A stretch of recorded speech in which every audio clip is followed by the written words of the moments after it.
Ladies and gentlemen, the Art Bros are back. Yep. Yep. With a vengeance. Dave, Fancy Dave on my right, Mm-hmm. and I am Mike. And today we are going to be talking about Egon Schiele and his fabulous portraits, which is what he's known for. So Egon Schiele, he's known for making these really provocative, very out there portraits of himself and portraits of other people, specifically women. And we're talking about one of those about women, but not the ones he's usually associated with right away. Today we are talking about a painting that he did in 1915, a portrait of the artist's wife standing, and It's his wife. it's his wife, Edith. Edith, and he painted this 2 months into his marriage. Now, mind you, when you're married for somebody and 2 months is supposed to be the honeymoon period, right? Yep. Well, look at this depiction of Egon Schiele's wife. Now, it bears saying that Egon Schiele was sort of a bohemian before he got married. So the fact that he got married is one thing on its own. This depiction of his wife, what do you see, Fancy Dave? Like, what is her skin color? It's very pale, almost the same color as the background. Yeah, it's pale. It's the background. Look at her cheeks; they're rosy, like nice little rosy cheeks. Very big, wide open eyes, like a kid. Like a doll. Yeah. Like a doll, like a kid. Her stance is really submissive. It's just very like, hey, just stand there while I paint you. Okay. We're done with the photo, right? Yeah. Yeah, she looks like that shy anime girl, you know, with the big doe eyes and I don't know what to do with my hands. yeah. So the story about the dress is interesting. This dress is something that she made herself out of curtains. Yep. And they were black and white, and she was very proud of this dress.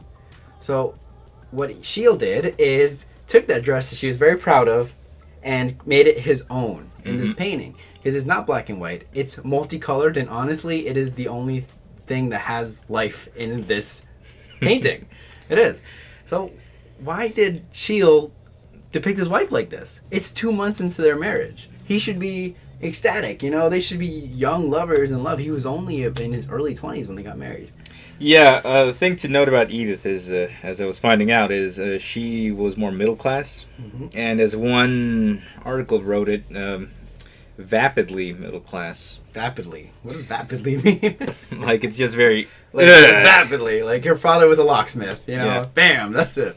Yeah, but either way, so Schiele, like I said before, he was a bohemian guy, and he got in trouble with the law, and that took a really big toll on his artistic reputation. He was a really good artist that had a really good clientele.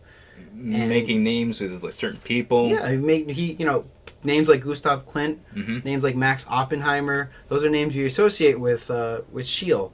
But a couple of years before he met his wife, he got incarcerated for what was it? Seducing a minor. Yeah, seducing a minor. As one wrote. And the town that he lived in and worked in did not really like that. He was the reputation he had. He was pretty much a pornographic guy, as we mentioned before. So they tried him. He was cleared of most charges except for immorality or indecency. Yeah, for his paintings. Yeah, for putting up his drawings in places children could see. Well, like he would always have Something children like around his studio, Yeah. and he would not hide his portraits. So that was enough to incarcerate him for 24 days. It really took a toll on him.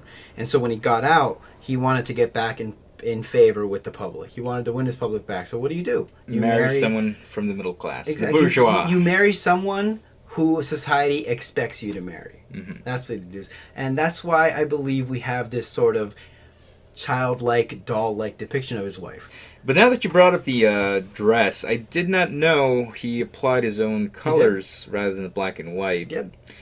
That seems to like imply to me that he's kind of forcing his own view of what he wants his wife to be. And that's exactly why she looks so innocent. Because we're talking about a bohemian guy who is very experienced in the world of sex, pretty much. His portraits are of erotic women, and he would indulge in it. So he married this girl who had been saving herself for marriage for her husband, and of course, she's inexperienced. So he's disappointed in his wife that he chose. He paints that in this picture. That's why she's like this little, this look that she has is such an innocent. You see, it's an innocent look.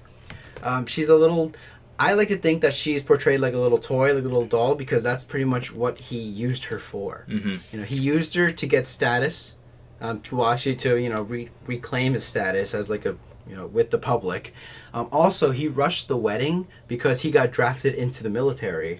World War One. Yeah, into World War One. He got drafted into World War One, and he knew that if he was married, that they would keep him around Vienna. Mm-hmm. So that he hastened the marriage, and like she's a tool, like and I don't mean like a tool, like he used her, he did, and that's why this portrait speaks to me. Yeah, compared to other postures and gestures like he would give his subjects, she's very stiff, like lifeless. Mm-hmm. She's very lifeless. She's like a toy, like a doll. Yeah, like that. And if you compare it to other portraits that he's done of his lovers in the past, such as he had a lover before this named Wally, who was a model. She was a model. She was very, she didn't come from a high class, at least a middle class like Edith did. Wally, we look at this portrait, it's such a different feel. Yep. It is night and day. It's colors of passion, colors of love.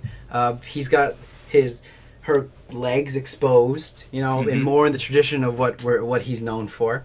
That look, though, the same big eyes are there, but they give us such a different look. When we look at this painting, I'm sorry, it's a drawing painting. Yeah, there's more of a sense of movement to the whole thing. There is. It's not just frontal like the portrait of his wife. Like it's actually tilted. Like the neck is stretching out this way. The arms are almost like hidden out of way in a way compared to his wife. And like his hand, her hand is laying like right above her heart. Like it's a very sexual painting, but it's not crude. It's he has a respect for her. Look at that look. That look says I feel like we are looking at a intimate moment between the model and between the painter. I feel like that's something that we're peeking into.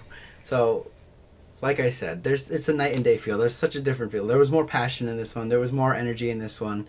And of course, he ends up leaving Wally, this model, so that he can marry into his class, marry Edith.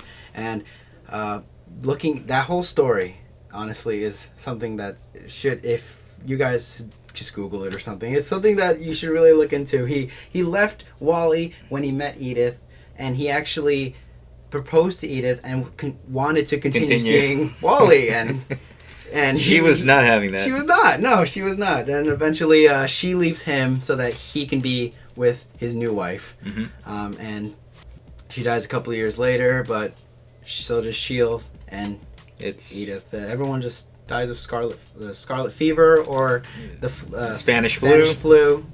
Yeah, but Egon Schiele's last words, I think they're the best. His last words he said, "The war is over, so I must go now."